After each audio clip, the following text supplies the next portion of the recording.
So as you all know, over the weekend we got news that Senator John McCain from Arizona has passed. He lost his battle to brain cancer.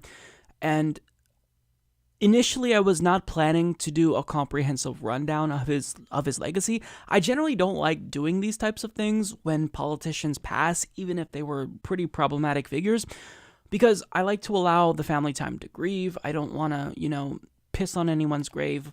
But at the same time, I think that this needs to be done because there was so much rewriting of history when it comes to John McCain that I think we've gotten to the point where us not telling the truth about him is really harmful, because if his objectively immoral and destructive actions are now being rewritten as heroic, then we're lowering the bar not only for what constitutes heroism, but human decency in general. And almost everyone is guilty of doing this, and I just can't let misinformation go unchecked. So understand that in saying this, I wish nothing but peace to his family at this very difficult time. I'm in no way trying to cause them more pain and suffering. In fact, they're not going to see this video. But my goal is to give you an objective rundown of John McCain's legacy. And when you look at the facts, saying that he's a hero is simply not correct. Now again, as I stated, everyone is guilty of doing this, including progressive allies. So for example, Alexandria Ocasio-Cortez tweeted, "John McCain's legacy represents an unparalleled example of human decency and American service. As an intern, I learned a lot about the power of humanity in government through his deep friendship with Senator Kennedy." And then we had Representative John Lewis write, "Senator John McCain was a warrior for peace. He will be deeply missed by people all around the world." Now, I get it, right? When somebody passes, you want to say nice things about them. You want to try to remember the good about them. But these are statements that aren't just untrue, but the opposite is actually true. They're fundamentally incorrect. Saying that he's a warrior for peace is honestly a laughable assertion, with all due respect. He was someone who has vociferously advocated for war, perhaps more so than any other members of the Senate, with the exception of who? Maybe Lindsey Graham? And I mean, if he represents an unparalleled example of human decency, then human decency doesn't exist, because again, this is someone who wanted to invade multiple countries. There wasn't a war that he didn't advocate for and support and try to goad politicians and presidents into supporting as well.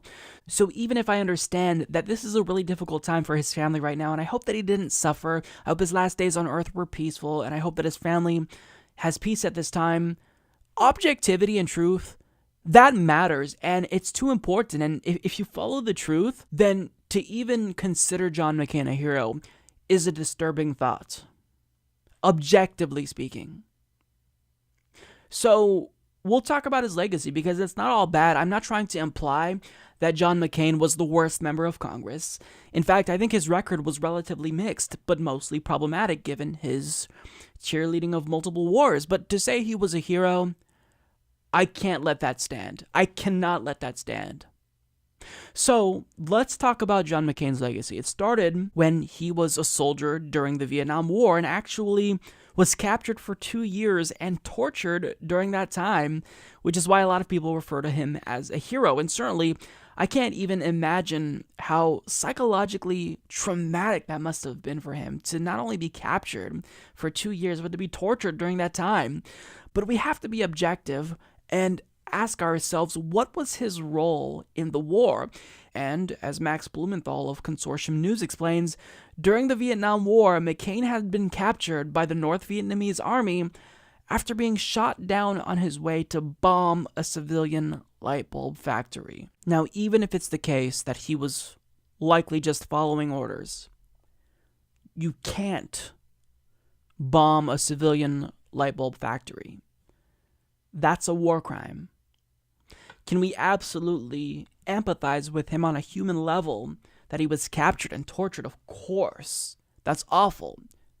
But what he was doing was not heroic. He was bombing a civilian facility that would have murdered innocent Vietnamese civilians in cold blood.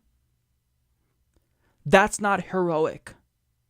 Now, even though he survived the Vietnam War, which was one of the most bloody wars in American history, you would think that he'd have this sense that he has to stop wars at all costs. He saw war firsthand. He was a POW. He was tortured. So as someone in that position, you'd think the logical conclusion that he would draw in his mind, given his experience, would be that war is awful. We've got to stop it. But the opposite is what happened. He became one of the most, if not the loudest cheerleader for war throughout his career. And in 2013, Mother Jones put together this graphic showing just how many countries John McCain either wanted to escalate tensions with or outright invade. And this includes Nigeria, Mali, Sudan, Libya, Bosnia, Kosovo, Kuwait, Syria, Iraq, Iran, Georgia, Afghanistan, North Korea, Russia.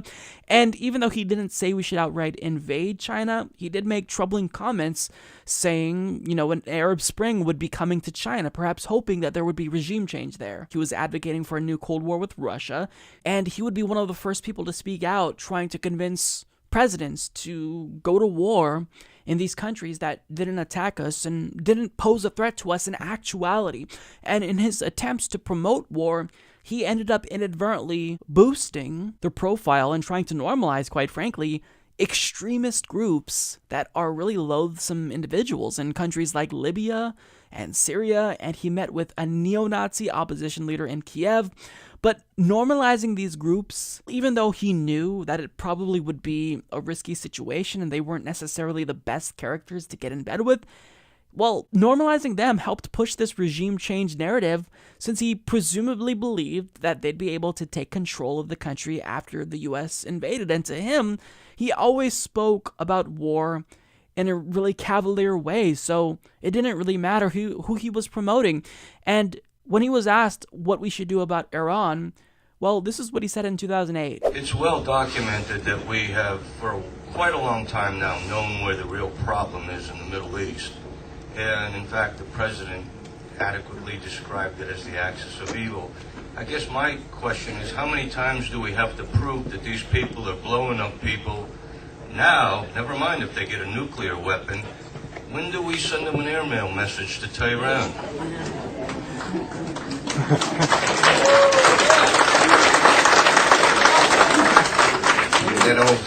That old Beach Boys song, Bomb Iran.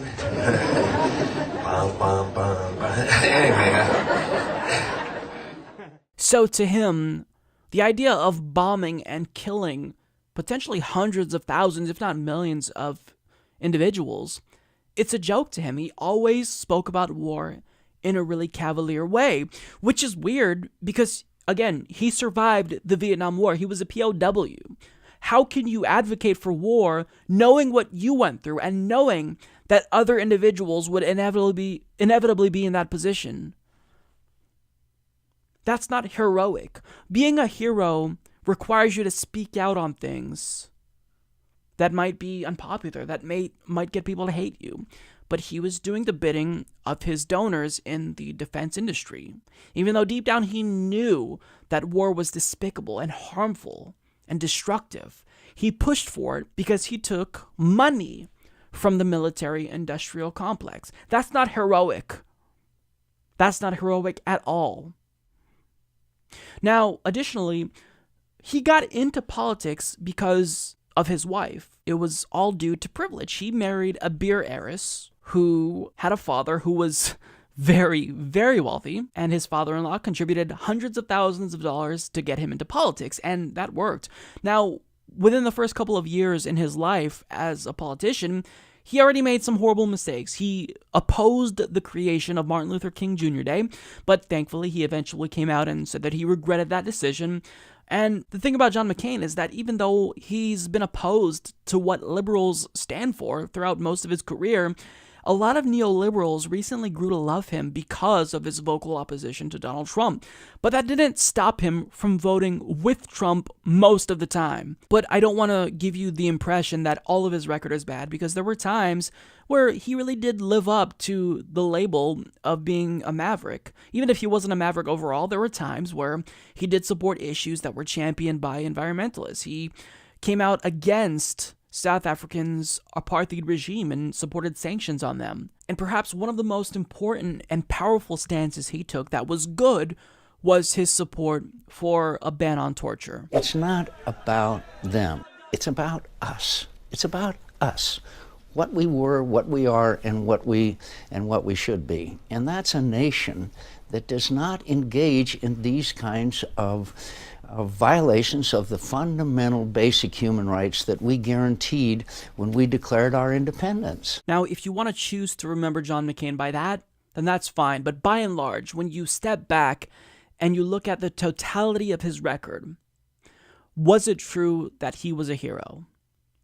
The answer is an unequivocal no. But with that being said, he wasn't the worst U.S. senator. In fact, I'd argue that he was probably one of the more sane Republicans, but at the same time, that bar is pretty low. Overall, he has a horrendous record with some bright spots here and there. I mean, he did shirk Republican Party orthodoxy once in a while, but also is partially culpable in the Republican Party's rising extremism, seeing as though he gave a national platform to a lunatic like Sarah Palin. So he wasn't a hero, he just has a really complicated legacy. Some good spots, punctuated in a record overall that is just straight cheerleading for war, which is not heroic. It's disgusting. Now again, with that being said, I don't want to be that person who is pissing on someone's grave and trying to demonize them when they can't defend themselves. And of course, what the details that I gave you, this is in no way an exhaustive overview of his legacy, but my goal is just to give you the truth. Just because someone died doesn't mean that we have to rewrite history, in order to remember them. Part of the truth is that it's objective. Sometimes people weren't that great, and dying doesn't suddenly make them good people if their record is deeply, deeply problematic.